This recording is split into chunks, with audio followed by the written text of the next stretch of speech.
안녕하십니까? 몸과 마음의 건강을 함께 챙기는 몸맘TV입니다. 오늘은 시니어분들이라면 한 번쯤 꼭 고민해 보셨을 주제. 하지만 막상 정답을 찾기는 어려운 주제에 대해 이야기해 보려고 합니다. 몸무게 도대체 어느 정도가 적당한 걸까요? 젊을 때는 체중을 말할 때 대부분 얼마나 빼야 예쁜가에 초점이 맞춰져 있었습니다. 하지만 시니어가 된 지금 체중은 단순히 겉모습의 문제가 아니라 건강, 활동성, 수명과 직결되는 문제입니다. 병원에 가면 이런 이야기를 많이 듣습니다. 몸무게를 조금 더 빼셔야 해요. 혈압, 당뇨 때문에라도 살을 빼셔야 합니다. 반대로 또 이런 경우도 있습니다. 요즘 살이 너무 빠지셨네요. 시니어에게는 너무 마른 것도 문제입니다.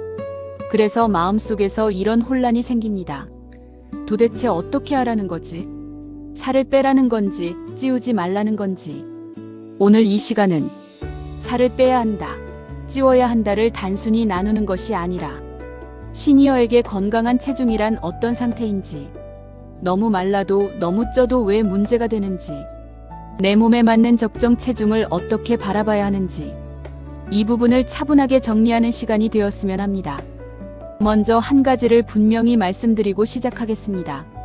시니어에게 체중은 가볍고 예쁜 숫자보다 버틸 수 있는 힘이 있는 숫자가 더 중요합니다. 젊을 때는 조금만 굶어도 버틸 수 있고 다시 먹으면 근육과 체력이 금방 회복됩니다. 하지만 60대, 70대 이후에는 살이 빠질 때 단순히 지방만 빠지는 것이 아니라 근육, 뼈, 몸의 예비 에너지까지 같이 빠져나갑니다. 그래서 겉으로 보기에는 어머, 살 빠져서 훨씬 말라 보이시네요. 좋으시겠다. 이런 말을 듣지만 정작 본인은 계단이 더 힘들어지고 조금만 움직여도 숨이 차고 씹는 힘도 약해지고 감기만 걸려도 회복이 더디게 느껴질 수 있습니다. 반대로 체중이 너무 많이 나가면 무릎, 허리 같은 관절에 부담이 커지고 혈압, 혈당, 콜레스테롤 수치가 올라가면서 심장과 혈관이 지치게 됩니다. 그래서 시니어에게 체중 관리의 핵심은 마른 것이 무조건 건강도 아니고 통통한 것이 무조건 건강도 아닌 내 키와 나이, 지금의 근육과 관절 상태를 고려했을 때 내가 내 몸을 부담 없이 들고 다닐 수 있는 무게가 가장 건강한 체중이라는 것입니다. 이제 구체적으로 체중이 너무 많이 나갈 때의 문제를 먼저 살펴보겠습니다. 체중이 늘어난다는 것은 단순히 숫자만 늘어나는 게 아닙니다. 내 다리와 관절, 심장과 폐의 혈관이 늘어난 몸무게를 매일 같이 들어올리고 있다는 뜻입니다. 무릎 관절을 예로 들어보겠습니다. 우리가 1kg짜리 설탕 한 봉지만 더 들어도 내 무릎은 4kg짜리 아령을 하나 더 얹고 걷는 것과 같은 무게를 견뎌야 합니다. 그래서 겨우 3kg 늘었을 뿐인데 라고 생각해도 무릎에게는 10kg 이상을 더 버티고 있는 것처럼 느껴질 수 있습니다. 이 부담이 매일 몇 년씩 이어지면 무릎 연골과 주변 인대는 조금씩 닳고 관절 안에 염증이 서서히 올라옵니다. 그 결과 계단 내려갈 때 시큰거리는 느낌, 앉았다 일어날 때 묵직한 통증, 비 오는 날마다 더 욱신거리는 불편함으로 이어지게 됩니다. 허리도 마찬가지입니다. 배 앞쪽으로 체중이 많이 몰리면 허리는 항상 앞으로 당겨지는 힘을 받게 됩니다.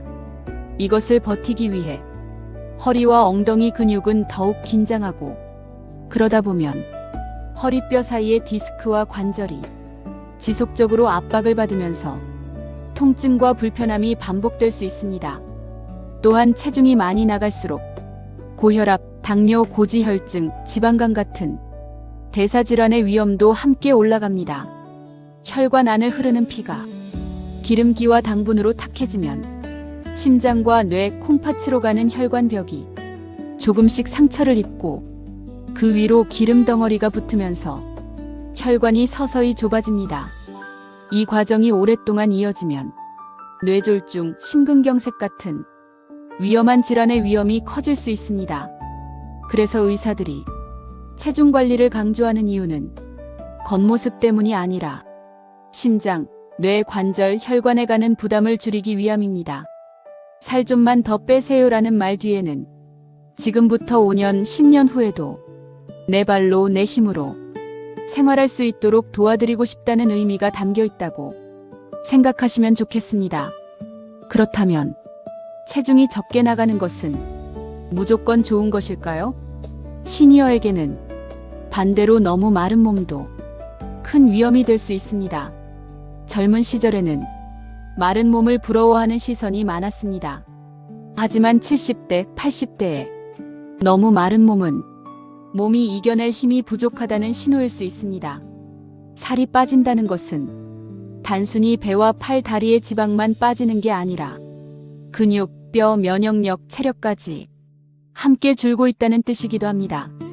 밥 먹는 양이 줄고 소화가 잘 안 되고 체중이 조금씩 계속 내려간다면 감기에 걸렸을 때 금방 떨어졌던 열이 이제는 더 오래 가고 작은 수술이나 넘어짐 같은 몸의 충격에서도 회복에 훨씬 더 오래 걸릴 수 있습니다.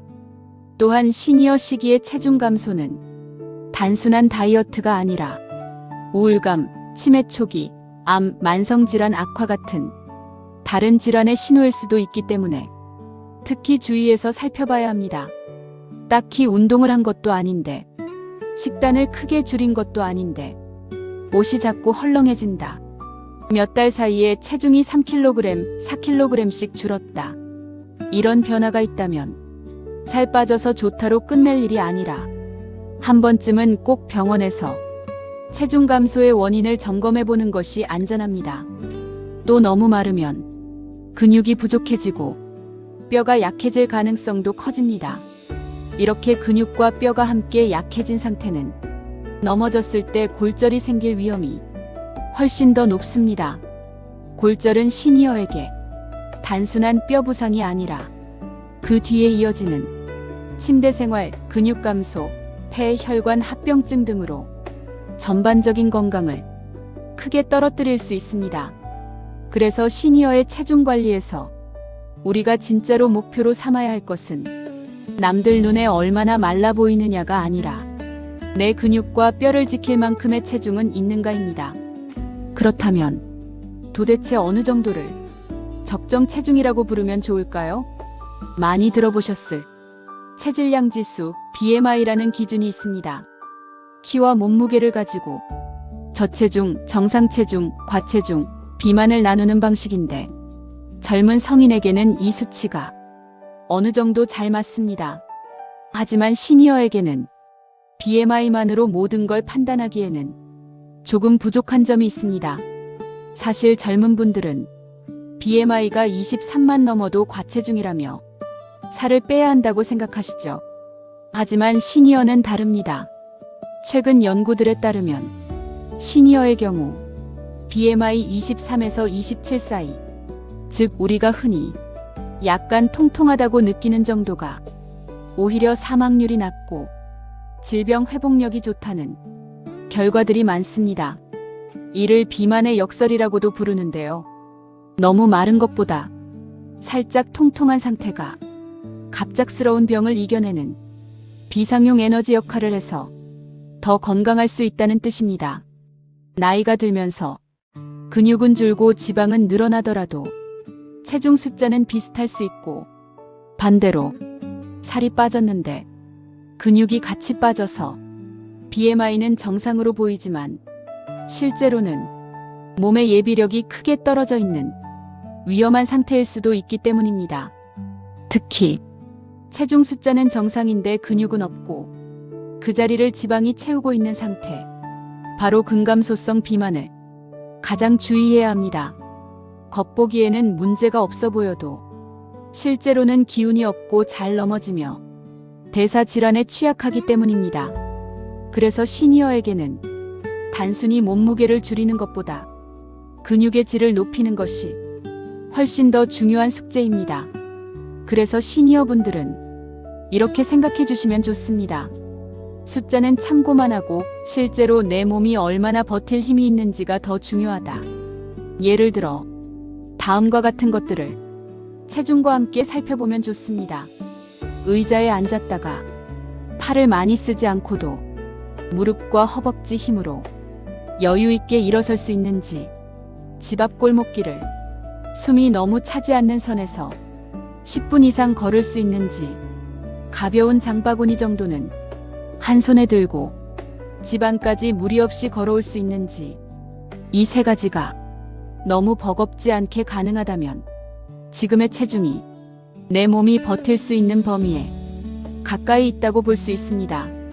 반대로 체중은 정상 범위 안에 있는데도 위의 동작들이 너무 힘들다면 숫자만 보고 안심하기보다는 근육량과 체력, 균형 감각을 함께 키우는 과정이 필요하다고 보셔야 합니다. 이제 가장 궁금한 부분. 그러면 나는 체중을 줄여야 하는 쪽인가? 아니면 유지하거나 조금 찌워야 하는 쪽인가? 이 질문을 함께 생각해 보겠습니다.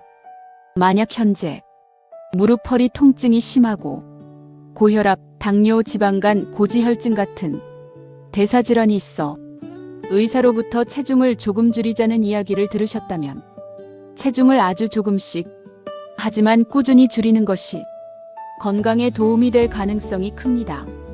이때 중요한 것은 짧은 기간에 볼 때마다 숫자가 바뀔 정도로 확 줄이는 것이 아니라 3개월, 6개월에 걸쳐 서서히 1, 2kg씩 조금씩 내려가는 것입니다. 이 과정에서 무조건 덜 먹는 것이 아니라 달고 기름진 음식, 야식과 군것질, 단음료부터 줄여나가고 단백질과 채소, 좋은 지방 즉 생선, 견과류, 올리브유 등은 가능한 유지시켜주는 것이 중요합니다.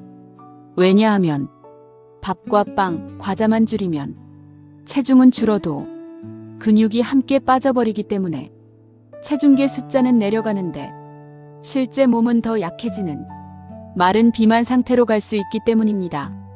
반대로 최근 몇 달 사이에 별다른 이유 없이 2, 3kg 이상 빠졌고 평소 입던 바지가 헐렁해지고 근력이 눈에 띄게 줄어든 느낌이 든다면 이 경우에는 무조건 다이어트 성공이라고 보기보다 혹시 다른 병이 숨어 있지는 않은지 한 번쯤 점검을 받아보는 것이 안전합니다.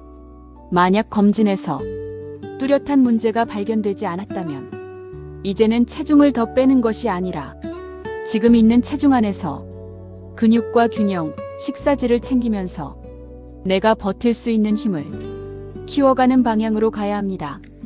그렇다면 실제 생활에서 시니어의 적정 체중을 지키기 위해 어떤 습관을 가지면 좋을지 정리해 보겠습니다.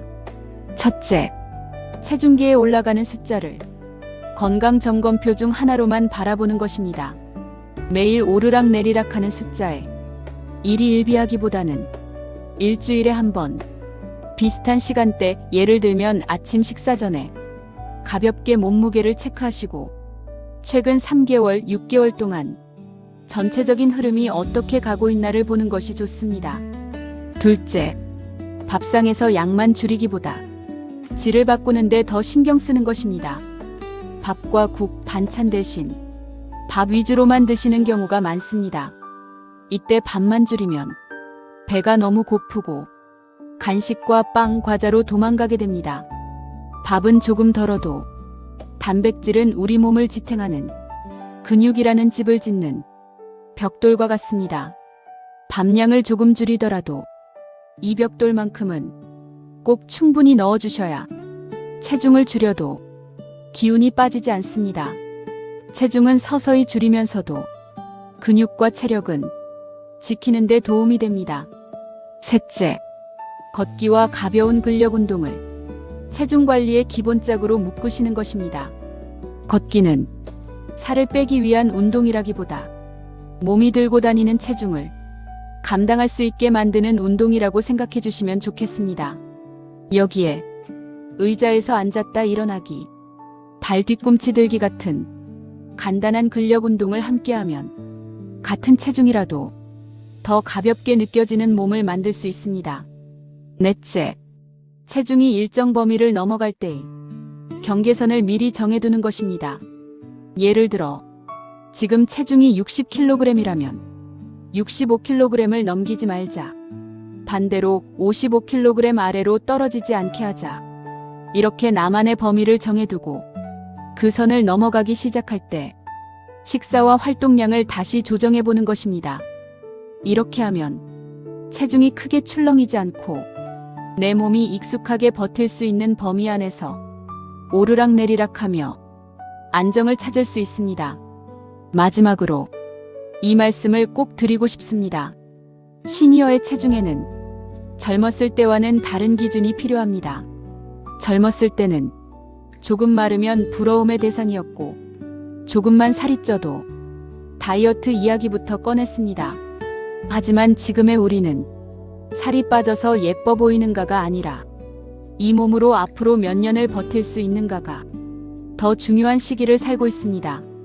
그래서 숫자를 쫓아 과도하게 체중을 줄이려고 하기보다 몸이 필요로 하는 만큼은 꼭 챙겨 먹고 근육과 균형을 함께 키우면서 무릎과 허리가 버틸 수 있는 몸, 계단과 언덕을 너무 두려워하지 않아도 되는 몸, 감기나 작은 수술 정도는 내 힘으로 버텨낼 수 있는 몸을 우리의 적정 체중으로 다시 정의했으면 좋겠습니다. 오늘 몸맘TV에서 나눈 이 이야기가 나 살 빼야 하는데 살이 너무 빠져서 걱정인데 양쪽 끝에서 고민하고 계신 분들께 조금이나마 기준과 방향을 잡아드리는 시간이 되었기를 바랍니다. 체중은 숫자이지만 그 숫자 뒤에는 여러분이 걸어온 삶, 지금의 습관, 앞으로의 시간들이 함께 담겨 있습니다. 이제부터는 그 숫자를 나를 괴롭히는 잣대가 아니라 나를 지켜주는 나침반처럼 사용해 보셨으면 합니다. 몸맘TV는 여러분이 오늘의 몸을 미워하기보다 내 몸의 사정을 이해하고 조금 더 편안한 방향으로 함께 조율해 가실 수 있도록 앞으로도 차분하고 현실적인 이야기로 계속 함께 하겠습니다. 오늘도 끝까지 함께 해주셔서 감사합니다. 여러분의 몸무게가 여러분의 어깨를 더 무겁게 하는 숫자가 아니라 앞으로의 삶을 든든하게 받쳐주는 숫자가 되기를 진심으로 바라겠습니다.